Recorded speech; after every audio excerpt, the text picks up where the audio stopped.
in the NFL draft.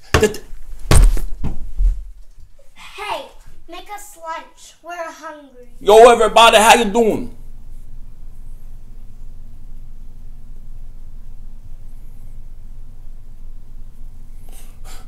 Yo, you think telepathy's real? You think it's real? I always wonder why people think it could be real. I mean, who even thought of it? Like, how did you come up? How did somebody come up with that idea? I always wondered that. Like, did he just, like, a guy come back, have a hard day at work, and he came back and he just, like, didn't feel like talking to his wife, so he just wishes he could send her messages? How the hell did it, who invented it? That's what I want to know. Anyways, if you know telepathy and you can do it, I sent you a message. Now, what I want to talk about is Markelle Fultz. I want Markelle Fultz, and I'm getting sucked into this thing with the possibility of it happening. Even though I know there's no possibility, people keep talking about it, and I'm having false hope. False Philly hope, like always. And then we get disappointed.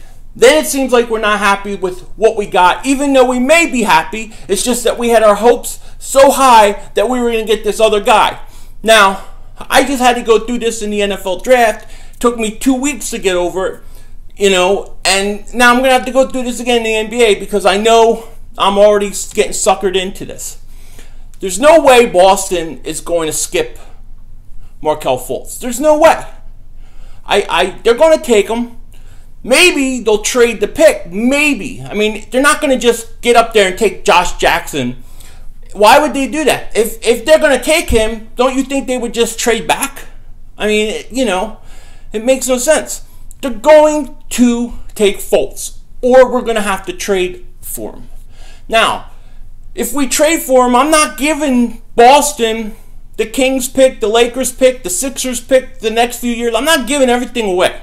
I'm not doing it. I'll give my third pick. I would give my pick next year, maybe. Yeah, I would probably give my first round pick next year. But I'm keeping the Lakers pick, and I'm keeping the Kings pick, because I believe those picks are going to be high. I know a lot of people are saying, well, I don't think the value of the Lakers pick is going to be as high as it once was.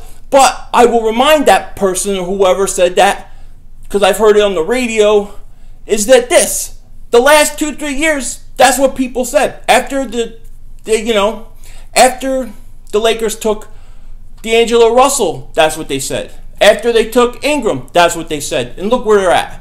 So there's no reason for me to think that that pick isn't going to be high again. So I'm keeping that pick. I'm keeping the Kings pick.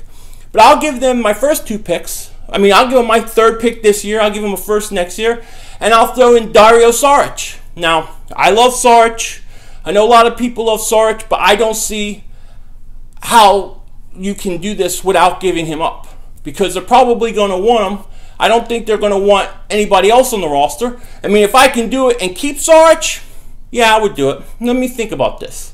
So, the Sixers pick this year, Sixers pick next year, and the Lakers pick, I don't know. Yeah, maybe. If I could keep Saric, maybe. Okay, maybe then I would do it. But it can't be more than that. It can't be more than that to go up 2 spots. I'm sorry. I can't do that. But I want Fultz. I have to bitch about this because I know I'm getting suckered into this thing. But I say, if the Sixers have any way to get up and get him, do it. Try to do it. I talked about Porzingis and making a trade for Porzingis yesterday. I would say you should pursue Fultz even more aggressive and try to get up, because that, to me, is probably more possible. So I hope that they do that. Otherwise, I'll be sucked into this thing again, and then I'll be disappointed on draft night. So I'll talk to you later. Behave, be good, do everything right, do the right thing, work hard, do everything, go to school, do your grades, eat your vegetables. Talk to you later. Don't be a dingbat.